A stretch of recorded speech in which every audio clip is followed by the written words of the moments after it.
Whether to calm the nerves or to soothe and replenish the spirit, the taking of tea is widely considered tonic to a range of ills. Accompanied by English cream scones, Devonshire cream, and butter-soaked crumpets laden with strawberry preserves, the appeal of going to tea is rooted somewhere between the remembered warmth and security of Grandma's kitchen and the feel of a steaming cup nestled in cold hands. I would like to say that these beautiful, epitomising words that detail the joy and tradition of afternoon tea were my own, but they aren't. They're actually from this lovely little book, Tea Time Victoria, A Guide to Afternoon Tea by Judy Bidgood. And I wanted to follow this book's advice and create my own afternoon tea experience at home, but one that echoes a time when tea was more important and significant than it ever has been, offering comfort and resilience in a time of hardship. The 1940s. To start this journey of creating an easy but perfect afternoon tea experience, I'll be baking my very own scones the 1940s way. I'll also be showing you what to serve for afternoon tea, what are the different options for tea, how to properly drink tea, and how to ensure that this is an experience that everyone can enjoy. And also, as this is the month of Valentines, I'm going to be inviting my cousin over for a nice bottle of fizz and a catch-up, because I feel that all love should be celebrated this month, from romantic all the way to platonic. And who doesn't love a nice girly date? As was typical of many rationed recipes, the ingredients for scones were simple, and so I'm mixing together 16 ounces of flour, a pinch of salt, 2 heaped teaspoons of baking powder, and then rubbing into that 2 ounces of butter. I'm then adding 2 ounces of sugar and making it up into a stiff dough with a quarter pint of milk, whilst only using the tips of my fingers. This will then be cut into thick rounds and then baked in a hot oven for 20 minutes. Whilst I make this afternoon tea staple, we can also learn a little bit more about the history of this British tradition, which is credited to Anna, Duchess of Bedford, who stated that the gap between a light lunch and a late dinner at around 8 o'clock sent her into a sinking feeling at around 5 o'clock. To counteract this, she would retire to the privacy of her bedroom with bread, butter and tea. She would then gradually invite a few friends to join her, and the living room eventually replaced the bedroom, and bread and butter was replaced by a cornucopia of goodies. Hot buttered scones and crumpets kept warm on a silver-plated dish over a water jacket of hot water, crustless sandwiches, light sponge cakes filled with cream and jam, and pastries. The teapot would be kept warm via a silk or velvet tea cosy, and this gathering began at 4 o'clock and ended at 5. The aristocrats dubbed this light meal low tea.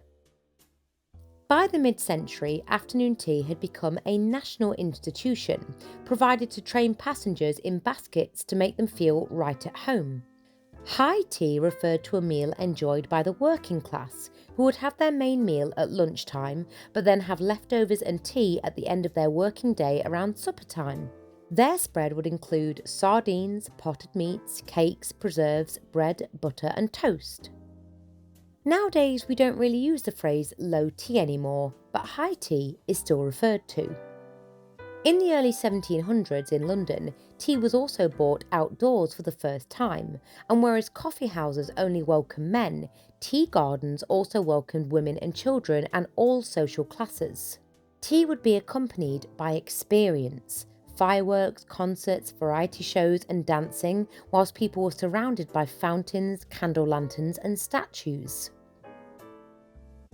Over time, the taking of tea moved on from grand drawing rooms where servants were not permitted to enter unless by bell, to tea dances held in ballrooms in the 1920s. And by the 1940s, these were exceptionally popular in dance halls. Tea was a huge morale boost during the war, especially during the Blitz, and provided a sense of normalcy and brief escape from the chaos of daily life.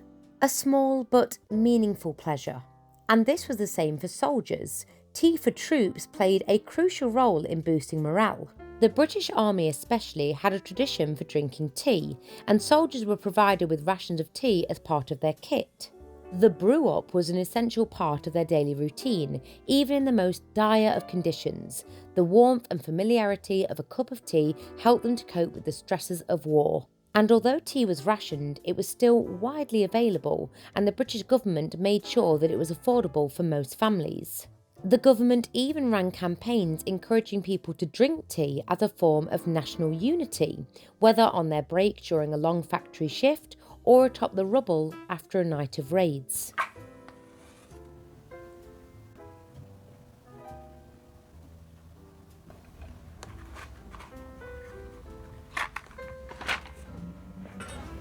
For today's afternoon tea, I'm serving everything in front of a nice crackling fire atop a simple lace tablecloth.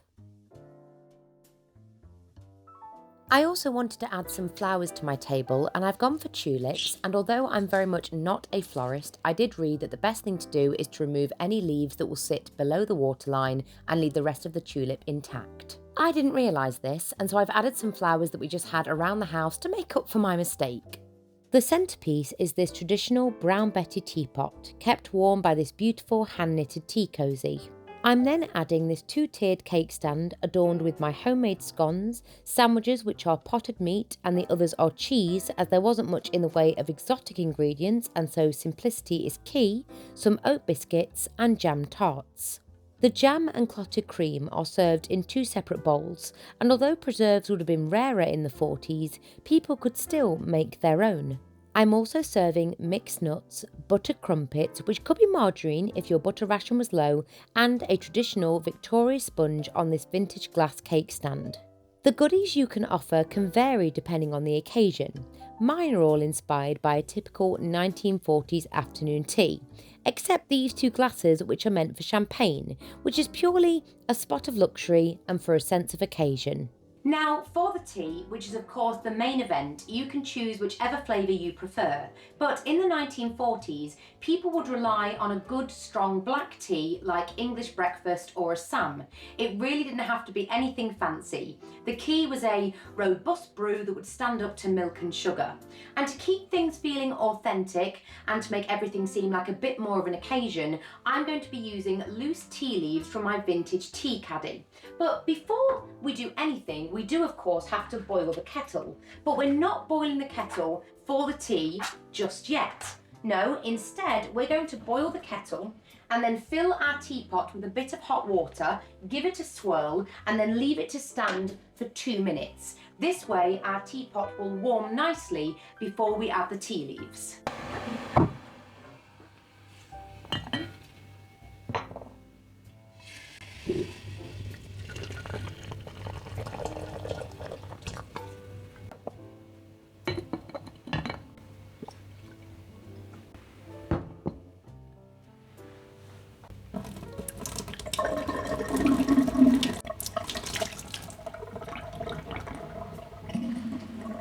Okay, so now that our teapot is nice and warm and we're reboiling the kettle, it's time to talk about how much tea you actually need.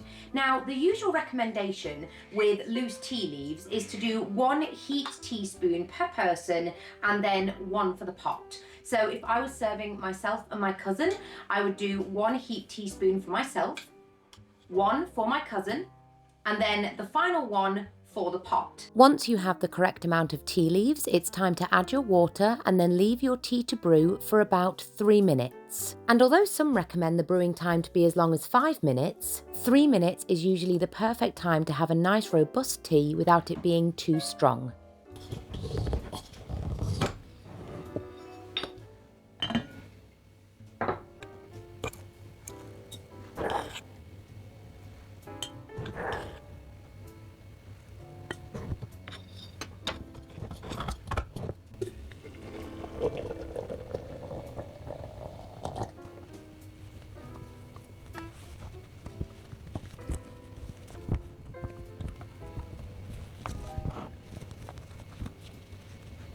When it comes to serving tea the proper British way, there's always been an age-old debate of whether the milk should go in first or last.